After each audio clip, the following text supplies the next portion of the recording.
Received, seen, heard, and appreciated by others. And all it took was a few changes in how you navigate your everyday relationships. Would you be willing to make those changes? It is possible to be both fully authentic and to experience the best relationships of your life. Now, here's the host of Navigating Complicated Relationships with behavior expert Mikki Gaffen Stone. Hello, everyone, and welcome to Navigating Complicated Relationships. This week, we're talking about parenting the child you have in front of you. And this is specifically named because every child brings different challenges, and some of them can be more challenging than others. So if you think that what I'm about to say doesn't necessarily apply to you because XYZ for your child, yeah, it does. So hang on, listen, make some notes, and let me know what you think. If you have questions, ask them.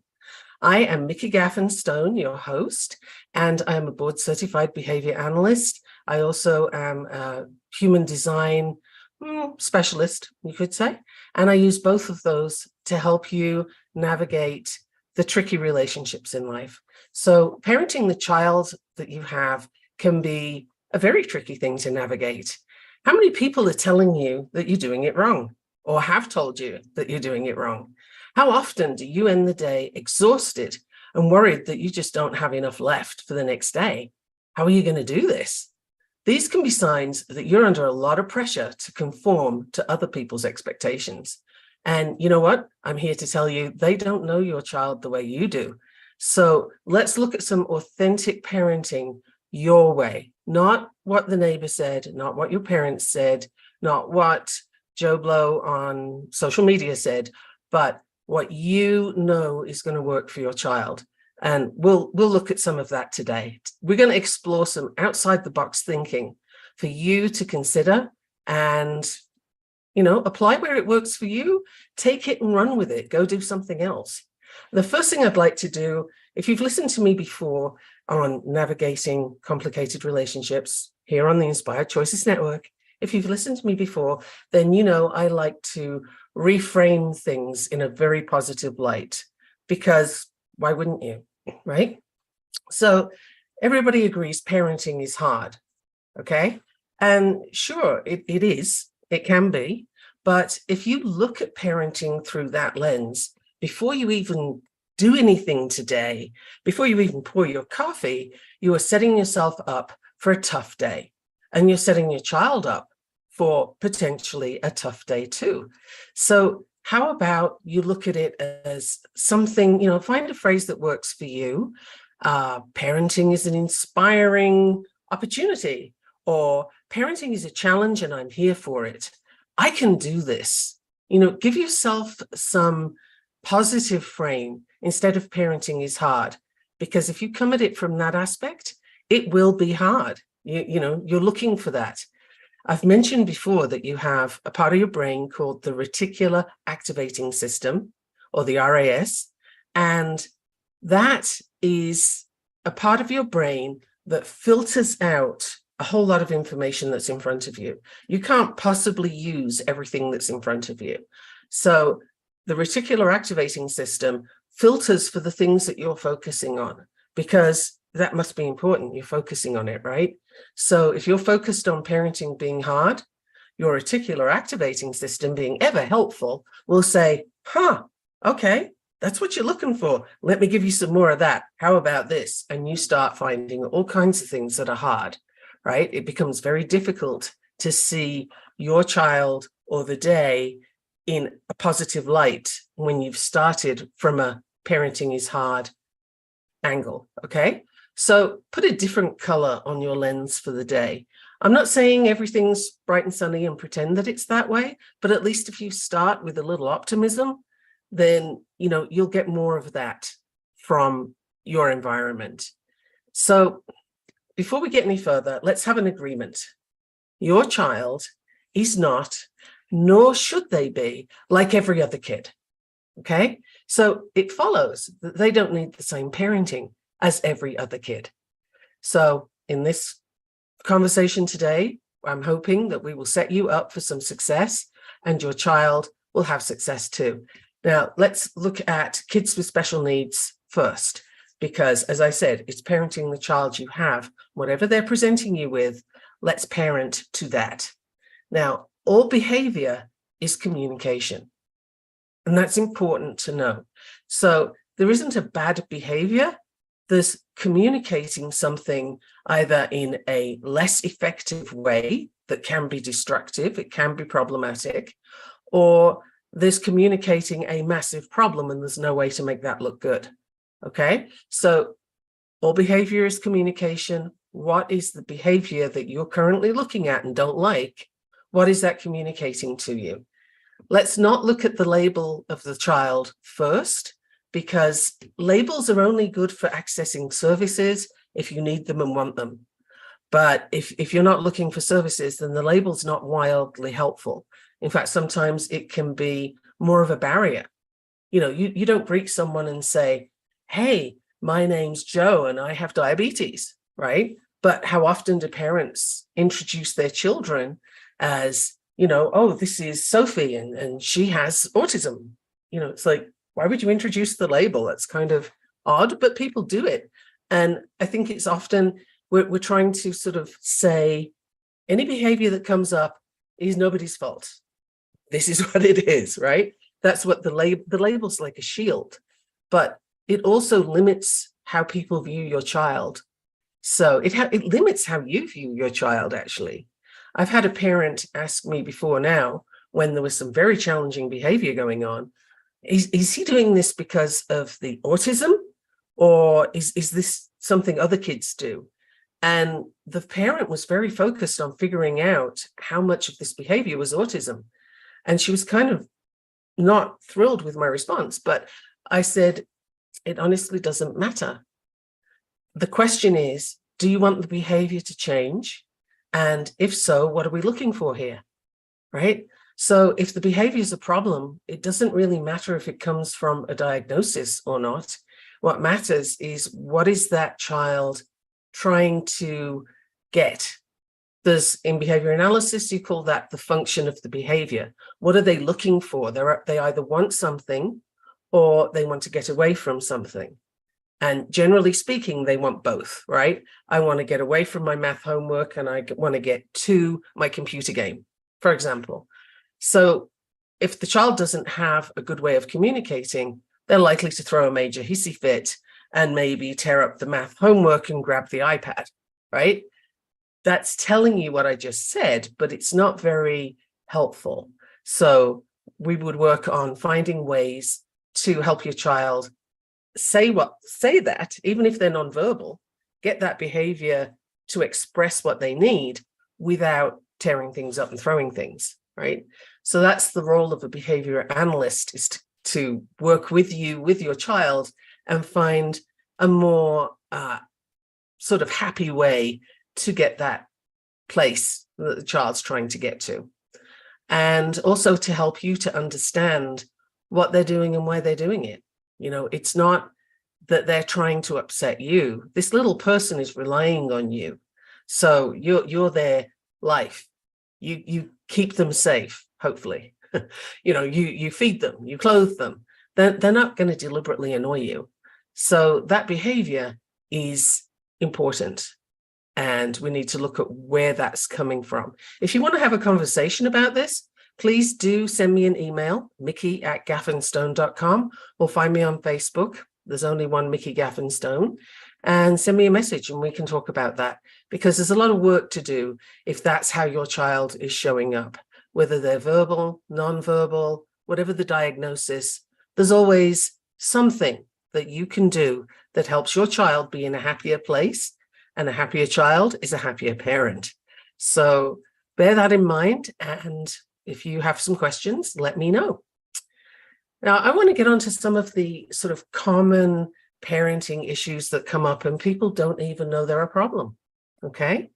The first one I'm going to mention is sharing, right? Every parent teaches their child how to share. It's a big focus, and it's society really puts pressure on you, right? If you're at the playground and your child's using a piece of equipment, another kid comes along and wants it, the parent of the other child is likely to be hot on their heels, sort of giving you the stare, right? Like, my kid needs a turn. Okay, that's public property, so fair dues, you can take turns. But when is it not appropriate for your child to share? Well, I have seen some examples of kids at birthday parties, and the child whose birthday it is gets all these, wonderful glittery toys and everything, right? Cool. Except then the kids at the birthday party, they want to play with the new toys. And you might have somebody that gets really upset about it and, feels that they're missing out. And parents hate for their kids to feel like they're missing out. So the pressure begins. Your child needs to share their birthday toys. Well, this is up to you, of course, but my opinion would be they absolutely do not. It is their birthday. And the key here is that if you have your stuff, right, it's yours. It's not common property. How often do you, as an adult, feel okay sharing that?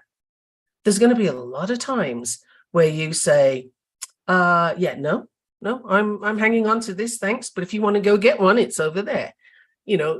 Adults don't share anywhere near as much as we expect kids to. Now think about that for a moment. What are we saying here? So it's a case of do what I say, but not what you're seeing me do. So that's one thing. But hidden messaging, let's have a look at that for a moment. If your child let's stick with the birthday party. They're having their birthday party. They've got these toys. They want to explore them and they're all excited. And another kid comes along. I want that. And parent says, well, you can let them. You'll have it later. But what you've just said to that child is that what's yours is not really yours and somebody can come and take it from you. That leads to some insecurity. That is a concern for that child. You're also telling them in no words, but in action, that what they want isn't particularly important in this case. Somebody else's requirements are higher than theirs. And when you put the adult who's giving you the frowny face, when you give them priority over your child, that too is sending a message, right? That's a concern because you don't want your child to feel less than everybody else, especially on their birthday, right? That's just, wow. No wonder some kids have tough times with their birthdays. So that's something to consider. And if your child is really busy with something, they're really into it, and another kid comes along and wants to take it from them, that's a no. I would not advocate that you have the child give it up at that point, because again, you're telling them, hey, it doesn't matter what you want. This other person wants to take this thing from you. When they're at school, this is the kid that comes and takes your lunch money away. These are not good lessons that we're teaching, even though the intention might be, hey, my child needs to know how to share. Well, sure they do, but they also need to know when to and when not to. So consider it from your own perspective. When do you want to share and when do you not want to? If you've got a brand new cashmere sweater and I come along and say, oh, I love that. Yeah, I saw you just took it out of the bag. Can I borrow that? And I'm going to run off with it. I bet you'd fight me for it. You're not going to say yes to that. So why do we expect more from our kids? It's a thing to consider, right? When we're asking them to share, that child is not in control of their stuff. Somebody else has priority, and that can lead to resistance to sharing. So you want your child to be good at sharing, but if you push it at the wrong time, they will actually be extremely resistant to it, even when it is a good idea to share. So those are some thoughts for you to consider while we head on our first break. And I can't believe we're there already. That's just crazy. So don't leave. Stay right here with Inspired Choices Network and me, your host, Mikki Gaffen Stone, on Navigating Complicated Relationships. I will see you shortly. What if your relationships could be a source of delight instead of a source of struggle? In a world where human interactions are anything but straightforward, tuning in to Navigating Complicated Relationships with behavior expert Mikki Gaffen Stone will offer you insights, tools, and a whole new level of understanding for you to use right now. Listen for Navigating Complicated Relationships with Mikki Gaffen Stone, Wednesdays at 12 p.m. Eastern, 11 a.m. Central, 10 a.m. Mountain, 9 a.m. Pacific on InspiredChoicesNetwork.com.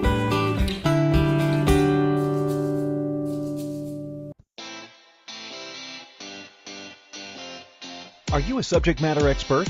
Are you here to share your expertise with an audience waiting to hear from you in only the way you can deliver? Are you ready to have your voice amplified across the airwaves? Inspired Choices Network has a global radio platform streaming to millions of people across the world.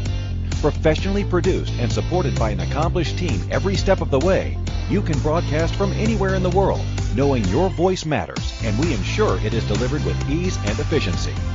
Eager to hear your message, the world awaits. Contact us today to become an Inspired Choices Network radio host. Email become a host at inspiredchoicesnetwork.com. This is Navigating Complicated Relationships with Mikki Gaffen Stone.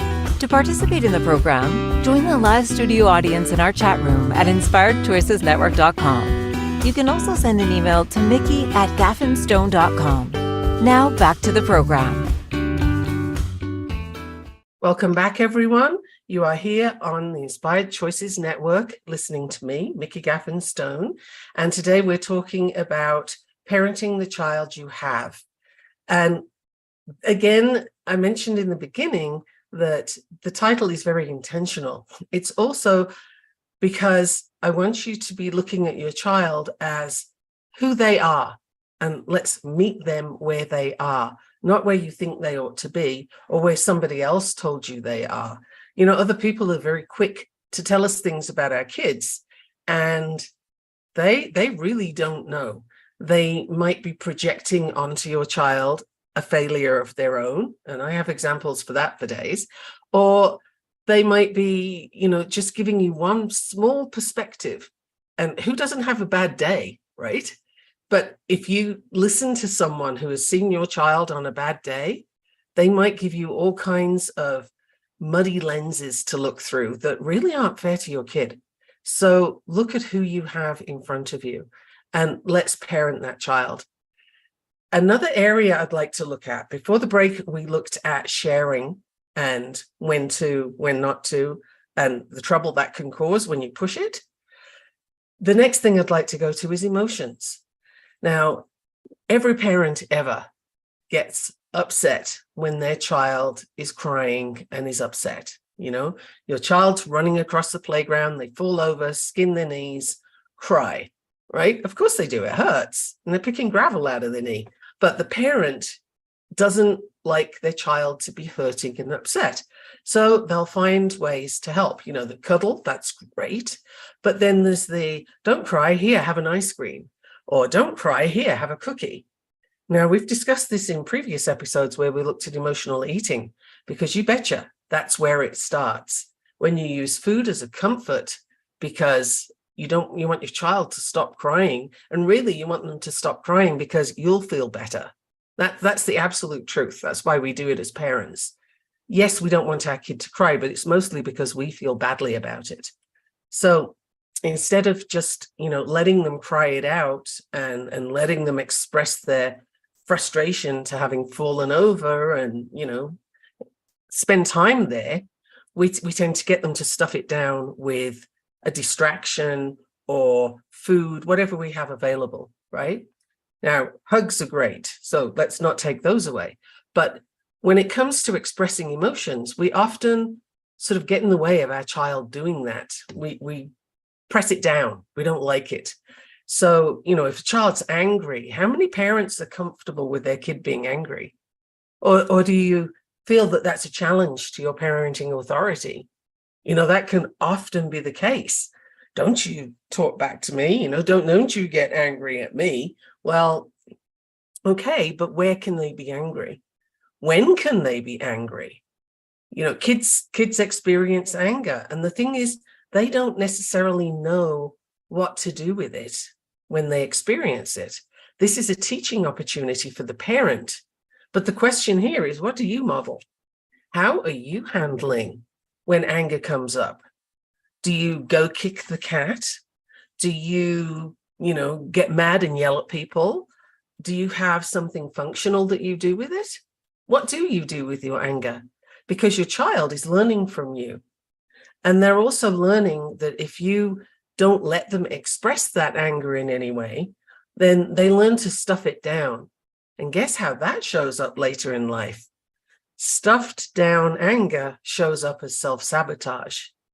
It's a sort of a self-defeating, it becomes a self-destruct mechanism pretty much, where you have this internal anger and it's just like, oh, never mind, I'll just mess it up myself and then nobody has to tell me anything. That's the sort of internal narrative that can go on. And it comes from not being able to express anger. Now, with human design, manifestors in particular, they're not self, their out of alignment expression is anger. So if you have a manifestor child or a manifesting generator child, chances are they're going to come up with anger fairly often, right? Especially as they're learning what works and what doesn't. You're probably going to have a kid that stomps around a lot. So how can you help them with that? Because typically manifesting children get squashed. They're too much. They're too angry. They're too busy. They're too, the word too comes in front of everything they do. And we set them up for a very tough time later in life by not letting them work with their emotions. So if you have a manifesting child, we're not going to go into the blame shame thing of whatever's been done in the past, but in the future, can you help them manage their anger by expressing it in a non-destructive way? What does that look like in your household? For projector children, they will show bitterness when they're upset, when things are not going the right way. They get very snarky and sarcastic about it. Again, a parent can see that as a challenge. Don't you smart mouth me? What? And, what does that mean? I have to be in control here. Newsflash, you're not in control. What you're here to do is to guide, to help that child learn, and to become everything they can be. Nowhere in that equation are you in control. You are responsible, yes, but you are not the dictator. That's the thing. Some parents do get the impression from their own parents quite often that you have to be in charge or you're not doing it right. Well, that's a battle, and we're going right back to the hard parenting, right? So if you have a child that's a projector and they're being very sort of snarky and bitter and this never works and it works for everybody else, that complaining tells you they're out of alignment. So how can you help them? What can you do for them to get them in a better space? It's giving you a signal. That too is a communication. And now you have a heads up on what that looks like. So it's kind of cool, right? I mean, look at it that way. You could look at it as, oh no, this is terrible. How am I going to handle this? Or you could look at it as, wow, I just got a new tool. And you did, okay? Your manifesting generator, oh boy, they're going to get frustrated. They're going to get angry. You're going to have both. And they're very busy. So you have a lot to handle with a manifesting generator, but that's okay. Watch and see where they're going. And where do you need to intervene? How can you help them direct that frustration and that anger into a better channel? What are your coping methods? This is a very key question here all the way through. As a parent, first look to yourself. How do you handle disappointment? How do you handle sudden changes in your day, for example? Because here's the thing about small kids. We often expect them to just pick up and move when we need to go. Okay, kid, we're going to the store. Let's go. And you're going to take them. And then suddenly you're going to move them somewhere else. From the parent's perspective, we're busy and we got stuff to do, right? And no time for messing around. So, okay, but from the child's perspective, their viewpoint of the world is this big, it's small. So they don't have the information that you have. And when they're sort of moving in one direction and you suddenly take them in a different one, that is jarring, it's upsetting, and they have no idea what's going on. So even if you say, come on, we're going to the store, they've had no time to process that information or figure out how they feel about it or anything. You've had lots of time. You know what you're doing, but your child doesn't. And then when we do a lot of changes for them, they get really upset and they really act out. Well, they're telling you, I'm overwhelmed. This is too much. I have no idea what you are doing, parent of mine. Could we not? So the answer to that is not that you never take them shopping. That may be tempting, but, we're still trying to parent here. So the answer is where you can forecast what things are going to be happening and what your expectations for their behavior is, you will do a lot better. So, for example, the kid in the store that is having a tantrum and wants their candy bar, did you take the time before you went to the store to explain, today we're not getting candy, after we've left the store, we're going to the park, or after we've left the store, we're having dinner, and you can have dessert, or whatever it looks like for you. But the more information you can give your child at a level they can understand, the more cooperative they have a chance to be. And yeah, I literally said they have a chance to be cooperative, right? Set your child up for success wherever you can. So if you can give them the information that they can handle at their age. So teenagers, they'd like to know what's going on too. Tell them. You don't have to give them the first we're going to the store and you're not having candy. Well, okay, I said you don't have to, maybe you do. But work it for your child, the child in front of you, right? And that's going to help your child to be successful. It will help you have an easier job of doing the things that you need to do. So what are you doing that blocks your child's emotional expression, and what are you doing to help them with it? I'll give you a couple more tips at this point to sort of help them work through things. First of all, there is a thing called polyvagal theory. Now, if you haven't heard of it, that's fine, doesn't matter. The thing from polyvagal theory that I want you to know is that when a human being is upset, their information highway, the vagal nerve, sends a whole lot of signals to the brain to release neurochemicals of adrenaline and cortisol. Your brain gets flooded with these chemicals, right? And your brain is ready for fight or flight because you're upset. And so that's sort of how we respond as human beings.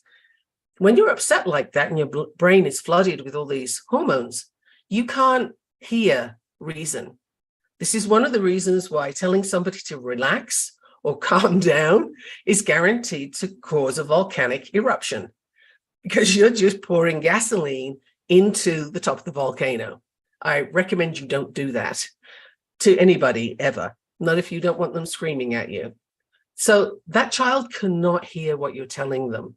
They can't be reasonable right now. They're not there. So if you can give them a safe space to kind of lose the plot, and then when they've gone through all of that, just sort of when they are actually calm, you can sort of ask them what was going on. What do you need? How can I help you? What did that feel like? Where did it come from? And be curious. The default setting for a parent, ideally, in the ideal world, is curiosity. What just happened? What did that mean? Where did that come from? Not judging something that you don't truly know is going on for your child, but asking them to express it to you. If they can, that will be a tremendous help for future episodes, right? And the big thing that I would like you to take away from this part is, again, the world and his dog is going to give you the frowny face and the judgments, but you don't have to take them. They're just, putting it out there because they're feeling superior right now. And they have no business feeling superior to anybody. So you don't have to accept it. I recommend that you don't. Just focus on the child that you have. We are going to the second break. Can you imagine? We're already there. Holy smokes. And when we come back, we're going to have some more goodies. If you have questions for me, let me know. Don't go anywhere. Stay right here on the Inspired Choices Network. You are listening to Navigating Complicated Relationships with me, Mikki Gaffen Stone. And personally, I'm having a blast, so I hope you are too. Stay right here. What if your relationships could be a source of delight instead of a source of struggle?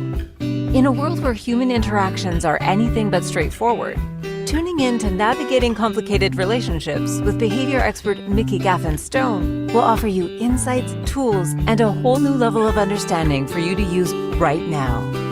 Listen for Navigating Complicated Relationships with Mikki Gaffen Stone, Wednesdays at 12 p.m. Eastern, 11 a.m. Central, 10 a.m. Mountain, 9 a.m. Pacific on InspiredChoicesNetwork.com.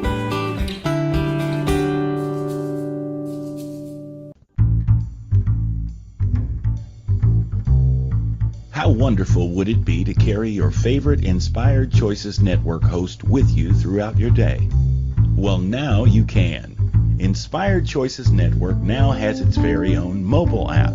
Our free app offers live streaming shows, along with thousands of podcasts and TV episodes.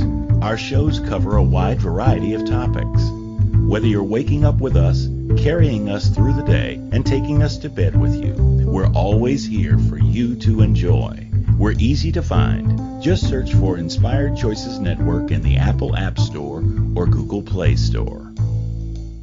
This is Navigating Complicated Relationships with Mikki Gaffen Stone. To participate in the program, join the live studio audience in our chat room at InspiredChoicesNetwork.com. You can also send an email to Mikki@gaffenstone.com. Now back to the program. Welcome back, everyone. I'm so glad you're still here, and I hope you're taking lots of notes.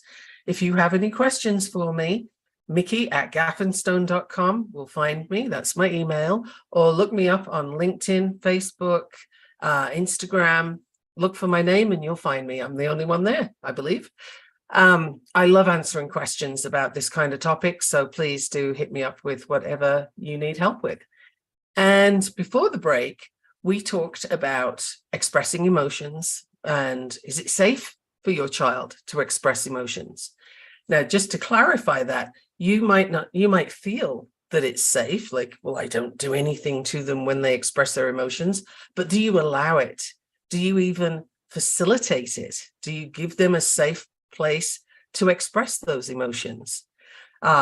An example, it's not exactly expressing emotions, but when my kids were growing up, two boys, sometimes they would have a lot of, very sort of active energy, and they'd start getting into a sort of wrestling match.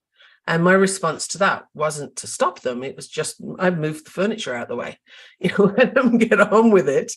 And they would soon figure out what hurt and what didn't. That may sound drastic, but again, I did promise you at the beginning that this is some outside the box thinking, right? If you want your kid to have all the issues, limitations, and concerns that you grew up with, then parent the way you were parented. If you want to do something different and break that cycle, then think outside the box. And I'm not telling you do it my way. I'm telling you that these are some things that I have learned. How can you have them work for you?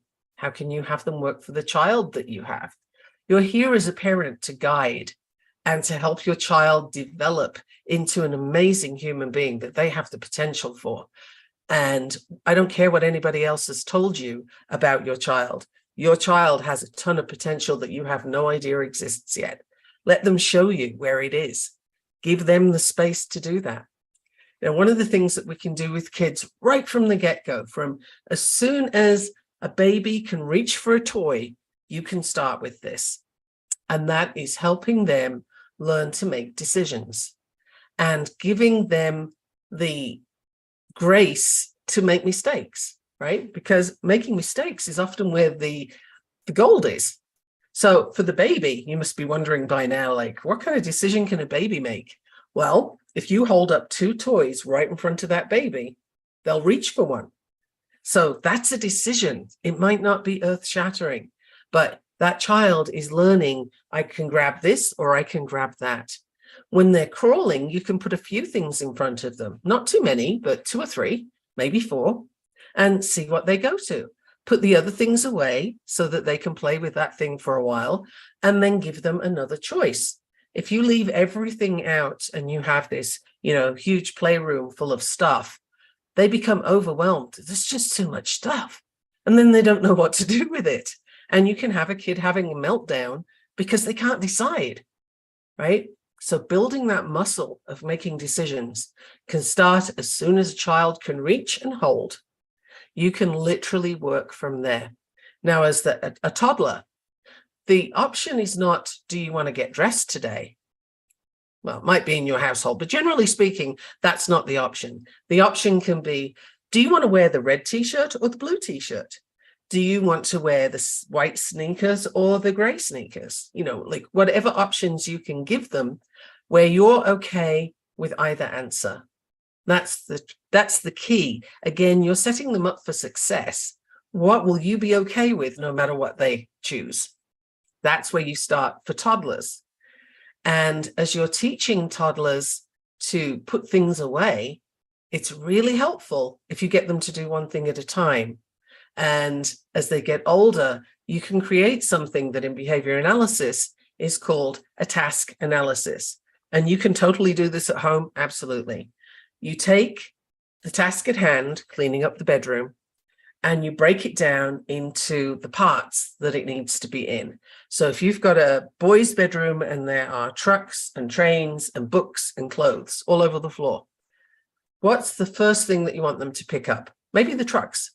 So you start with step one, and you can draw pictures if they can't read yet, but step one is pick the trucks up, put them into the box. Step two could be the trains. 3, clothes. And each time you say where you want them to go.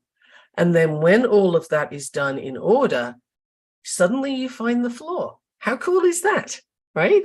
And you're setting them up for success. When we just tell kids, hey, go clean your room, again, it's overwhelming. There's just too much stuff. And where do you begin? And we tend to think that kids know this instinctively, but why would they if they haven't been taught? Think about that for a moment. We often expect that kids know things that we haven't actually taught them. So these are places where you can help your child start to make decisions.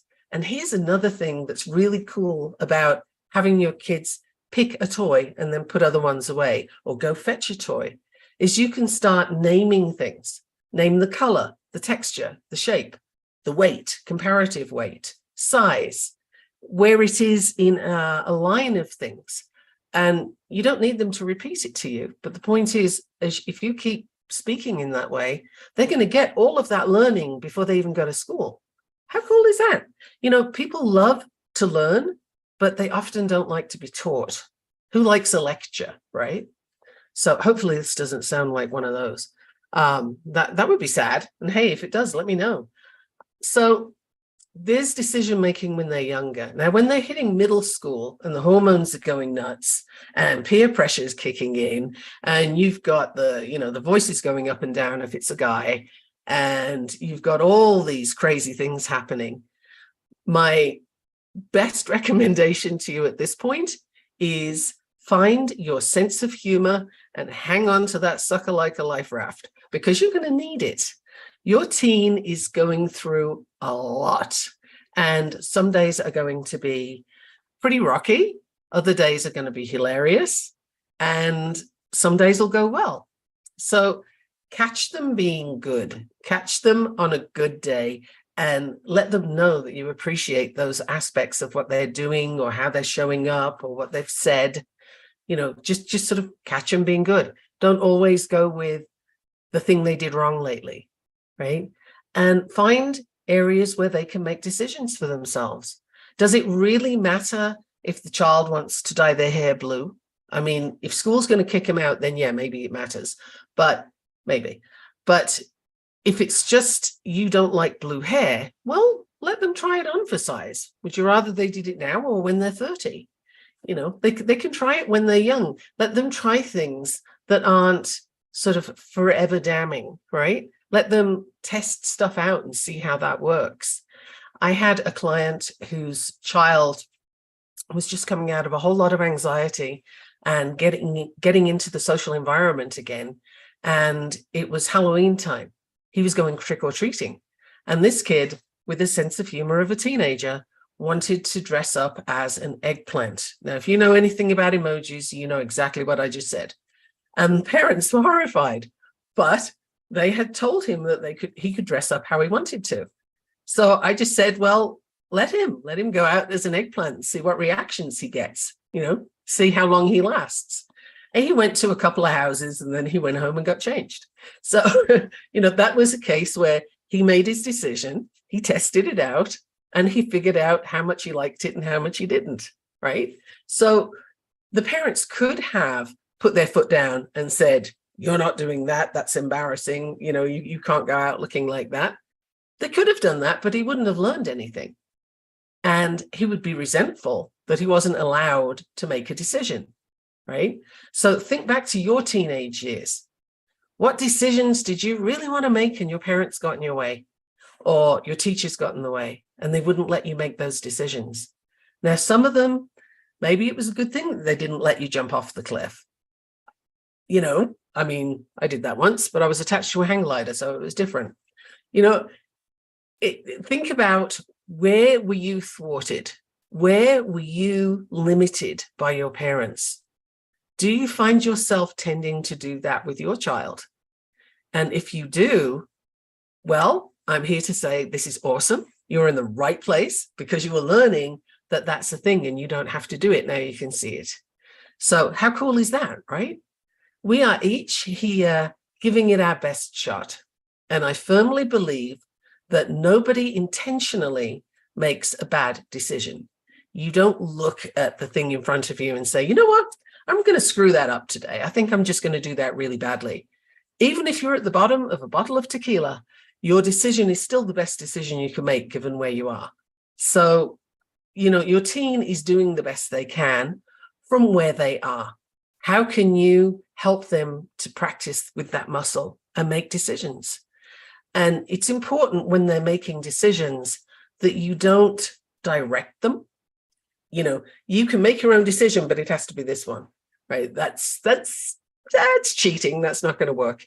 And if they make a decision you don't like, can you just sort of take a breath, keep your face as neutral as possible, and let them get on with it?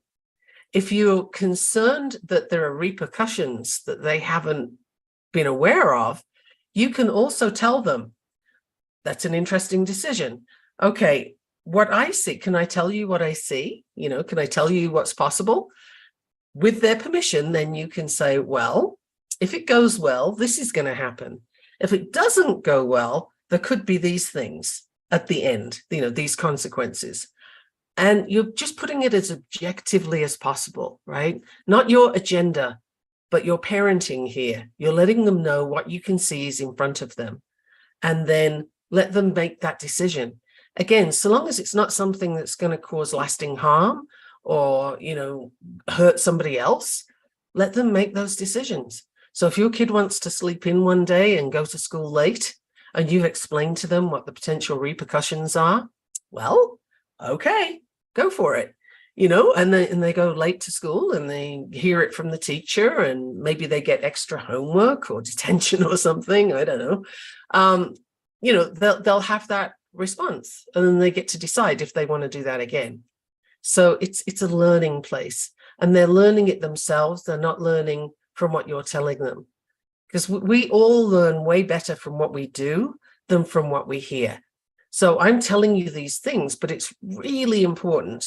If you want to try something different, if you want to parent outside the box, take some of the ideas that I'm giving you now, think about how they could apply to you, if they apply to you, how can you use them, and then go test it, go play with it, apply it, because if you don't use it, you won't know whether it works, for one thing, but you won't really learn how that fits for you if you don't test it out.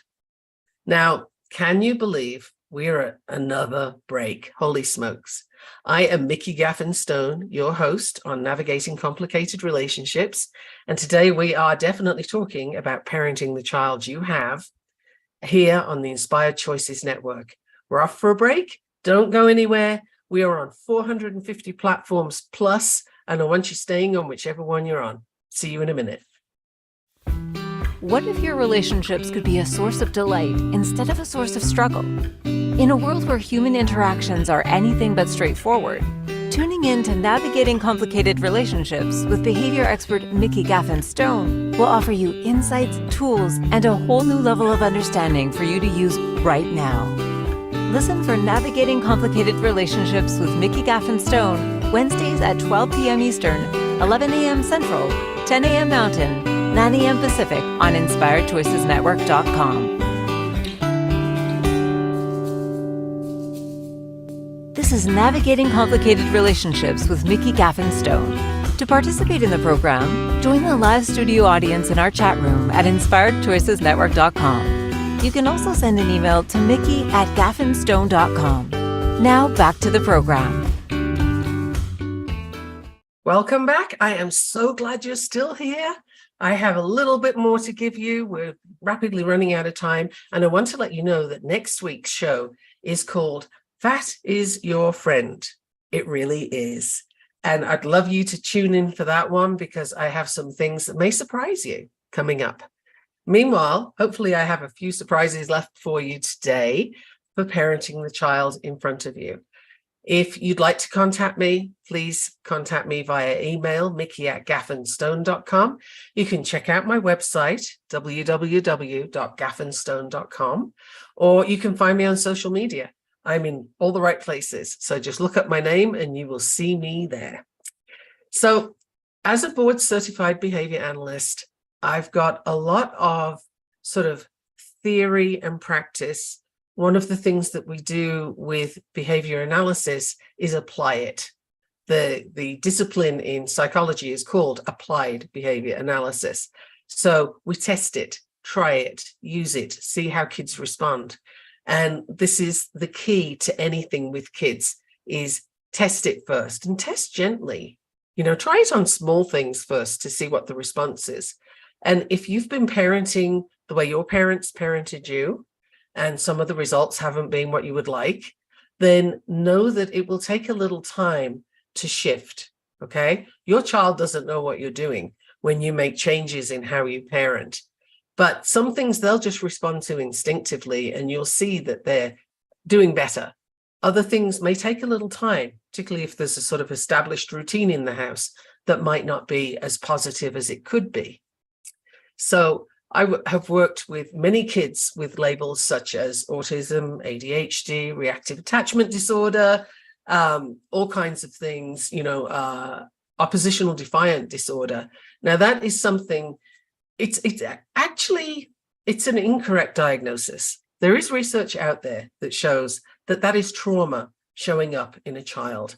And trauma is any event that the child takes and makes a part of themselves that limits them, that has a negative effect. And it might not be something that you realize is traumatic to the child. So it's not that you did something, it is that the child has received something from their environment. So be aware of that. None of this is a blame thing, right? But if your child has been diagnosed with oppositional defiant disorder, there is a very good chance that there is a lot of trauma that they are dealing with, and that you could do with a therapist or somebody to really work with you one-on-one with that, okay? So I'd like you to continue to look at the child first and not the label. But if you do have issues with your children's behavior, if there's a pattern that you're in, a cycle that needs breaking, this is something I can help you with. This is my wheelhouse, and you can contact me. We can do coaching in groups or one-on-one. We can do an assessment to see where you are and what you need. And I'll give you the tools to go do it. I take great pleasure in helping parents go do the job themselves. I don't need to be there all the time. So if there's a lot of places to work on, then I might just be able to help you. So let me know. And if you do have a child with a diagnosis, or you think that they ought to have one, what I would like to stress really strongly here is your child does not need to change who they are in order to fit in with society. They do not need to make eye contact if it's uncomfortable for them. Society can handle the fact that a child doesn't make eye contact. Sometimes we get very caught up in the label, in the diagnosis, and we want to fix things that aren't broken. We want to fix things that aren't a problem. So if your child has a quirk, okay, that's fine. Let them have it. Is it causing anybody any harm? Is it getting in the way of their progress? If the answer is no and no, then I see no reason for them to not continue with that behavior, right? Just because it looks different to the kid next to them. We began this whole episode with a discussion about how your child is unique. They are who they are, and asking them to behave differently, asking them to behave like another child is unfair. You will be far more successful, and your child will be far more successful if you can meet them where they are and give them what they need. So if you do have a child with autism, then let me sort of give you a heads up here that a child with autism is very black and white. They take what you say literally, whereas most of us live in the gray area in the middle, very nuanced, very abstract. So you say to your child, be nice. Well, okay, but what the hell does that mean? Did you actually define be nice? Other kids may learn it from context. They may learn it by trial and error. Your child, if they have that kind of label, probably won't learn it that way, and you need to explain it, give a definition. There's nothing wrong with giving a definition. So when you're speaking to your child, regardless now of whether your child has a diagnosis or not, do your very best to look at the words you're using and use words that mean what you're trying to say. That might sound odd, but we often don't. There's this wonderful book called Amelia Bedelia, and it's a kid's book. And if you read that child she's babysitting, and she's left some instructions: dust the shelves, draw the curtains, that kind of thing. And this child is a very literal thinker. So what does she do? She puts dust on the shelves and she draws a picture of the curtains. She did exactly what she was asked to do. And that's the point, is it was exactly what she was asked to do. She did not go into the gray area, the nuance. So if your child has difficulty following instructions, look at the instructions you're giving them. And are you giving them enough time to process those instructions? So communication is vitally important. It is what sets us apart from the animals, but we spend a lot of time stuck in a place that doesn't make sense. That gray, abstract, nuanced area between the literal thinking is, well, you learn it by context. And if you don't happen to have that learning skill, can you imagine? It's like being stuck on Mars trying to figure out what the Martians are saying. You have no hope of being successful. And that's going to lead to behaviors that show frustration or anger or bitterness, depending on your human design and depending on how high up those behaviors escalate you. So this is a lot for you to think about, a lot of outside the box thinking, different perspectives. And I think we need that for these kids, because the child in front of you is not like you were as a child. This world is wired. This world is kind of crazy right now.